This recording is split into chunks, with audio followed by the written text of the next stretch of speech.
ತಿಂಗಳು ಕರ್ತನು ನಿಮಗೆ ನುಡಿಯುವುದೇನೆಂದರೆ, ಫೆಬ್ರವರಿ ಮಂತ್ ಏನಪ್ಪ ಅಂತಂದ್ರೆ ನಿಮಗೆ ಯೆಹೋವನ ಆತ್ಮನು ನುಡಿಯುವುದೇನಂತಂದರೆ,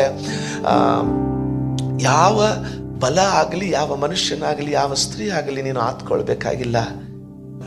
ಆತನು ಇನ್ನೂ ಜೀವಂತವಾಗಿದ್ದಾನೆ, ಆತನು ಇನ್ನೂ ಅರಸನೇ ಆಗಿದ್ದಾನೆ, ಆತನು ಇನ್ನೂ ನಿಮ್ಮನ್ನ ಕೈ ಹಿಡಿದು ಕಟ್ಟಲಿಕ್ಕೆ ಸಾಧ್ಯವುಳ್ಳ ಒಡೆಯನಾಗಿದ್ದಾನೆ.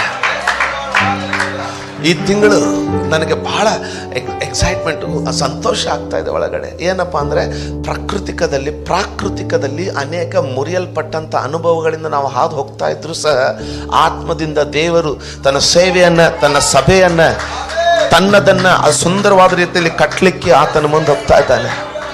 Is continuing building. ಸಂಪೂರ್ಣವಾಗಿ ಆತನ ಮೇಲೆ ಹತ್ಕೊಳ್ಳುತ್ತೆ. ದೇವರೇ ಕೊಟ್ಟಂತ ದುಡ್ಡು ಅವ್ರಿಗೆ ಎಷ್ಟು ಕೇಳಿದ್ರು ಕೊಡ್ತಾ ಇಲ್ಲ.